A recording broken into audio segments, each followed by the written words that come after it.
आज का अपना टॉपिक है मोल भिन्न, मोल फ्रैक्शन। इसको मोल अंश भी कहते हैं। मोल भिन्न को क्या कहा जाता है? मोल अंश।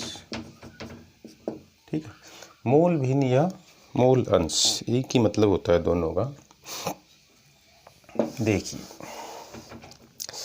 मोल भिन्न क्या है? मतलब आपके पास कोई भी मॉलिक्यूल है, ठीक है, और कोई सॉल्यूशन है, और आपके सॉल्यूशन में दो प्रकार के कॉन्स्टिट्यूट घटक हैं, ठीक है, मतलब विलयन है। विलयन में जो घटक हैं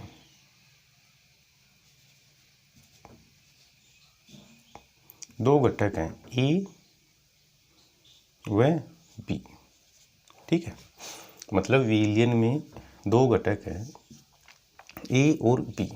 ये घटक है आपके पास, ठीक है। कोई विलयन है, उसमें कितने घटक हैं? दो घटक हैं, ए व बी। इन घटकों के मोल मतलब ए घटक का जो मोल है वो क्या है? Na। बी घटक का जो मोल है वो क्या है? Nb है। क्लियर? आपके पास एक विलयन है, उस विलयन में घटक दो हैं, मतलब दो घटक से मिलके बना हुआ है, ए और बी से।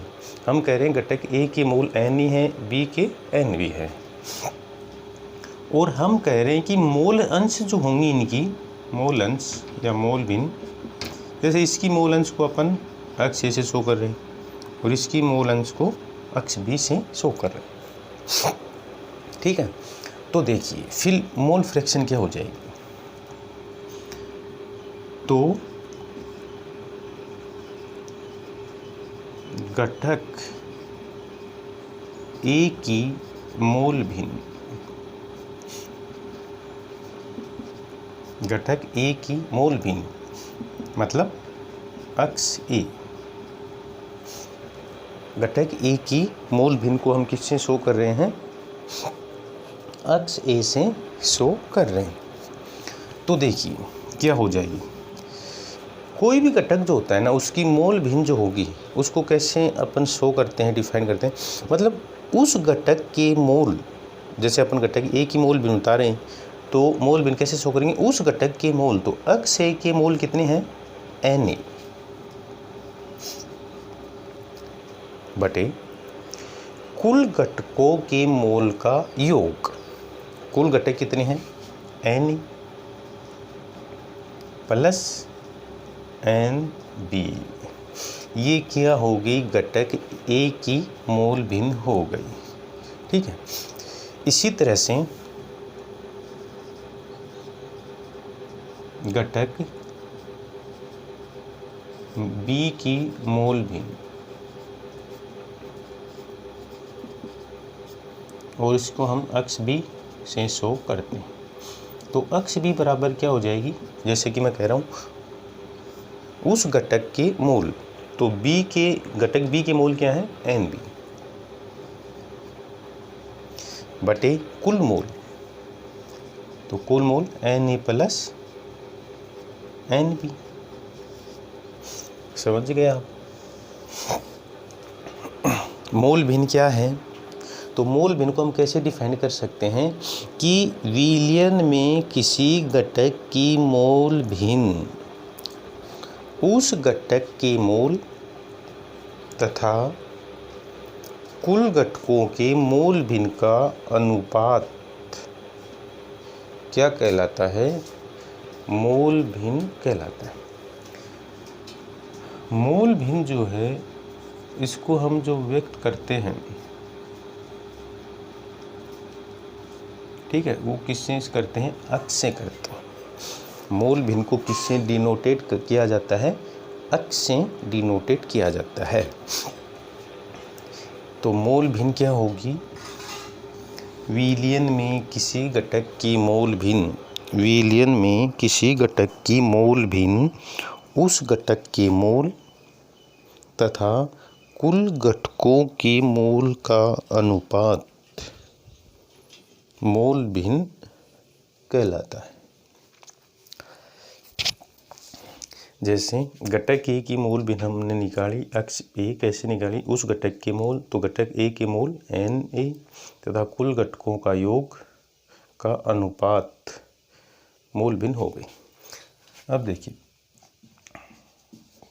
समीकरण 1 व 2 से दोनों को ऐड कर देते हैं, x A plus X B,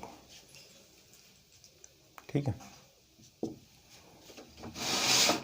तो देखिए एक्स ए ये वाला टर्म्स है N A plus N B, X B क्या है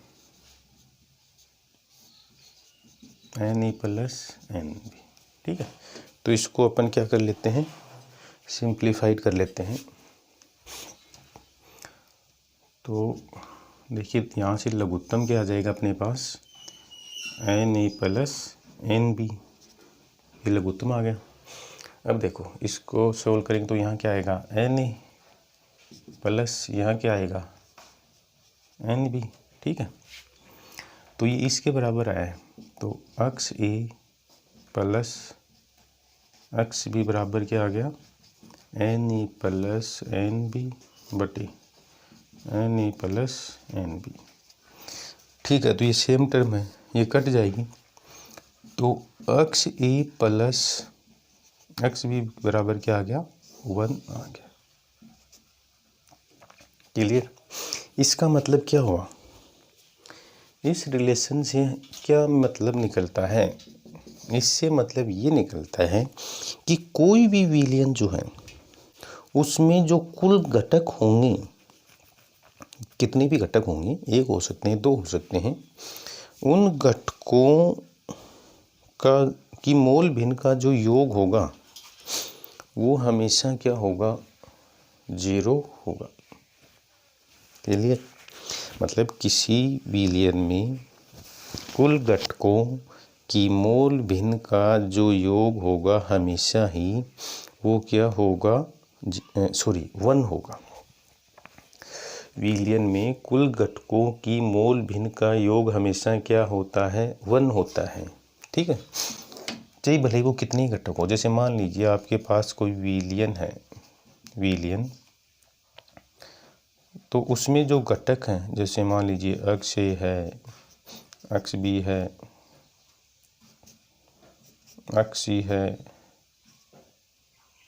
एक्स डी है, ठीक है।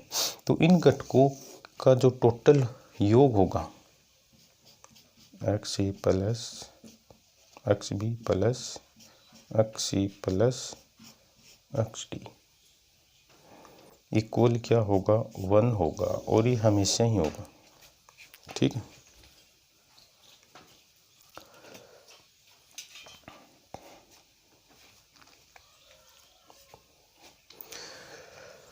तो अपन क्या कह सकते हैं, मोल भिन्न जो है, मोल भिन्न को अपन किससे शो करते हैं, अक्ष से व्यक्त करते हैं।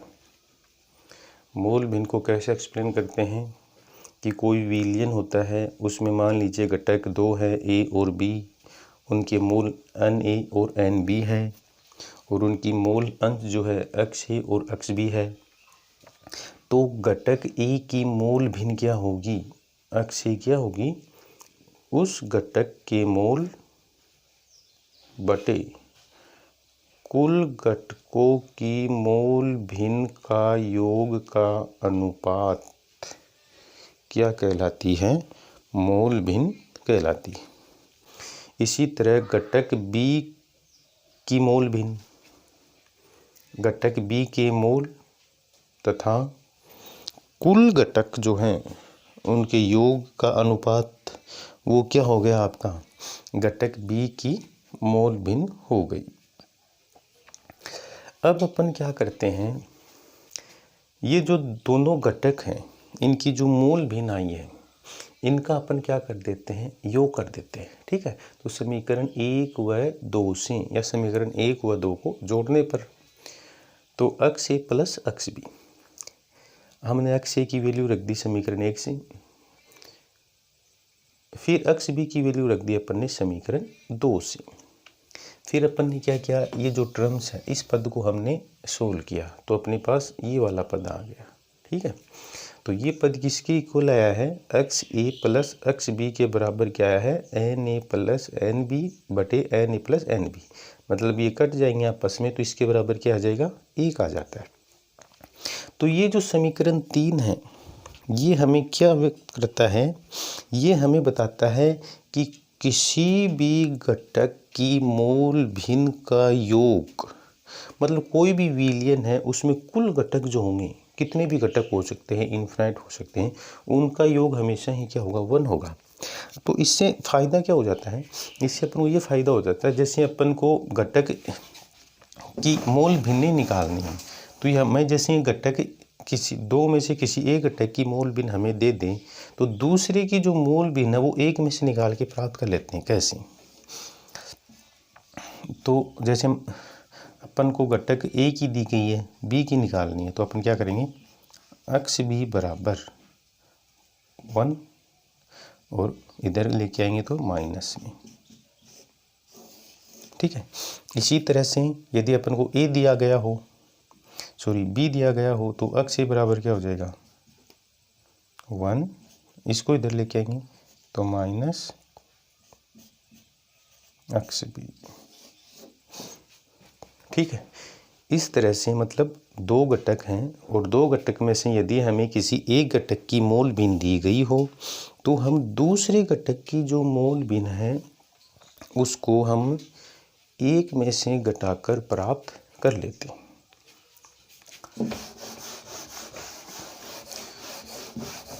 तो एक और चीज़ पूछते हैं, जो मोल भिन्न होती है ना, मोल भिन्न, उसकी जो इकाई होगी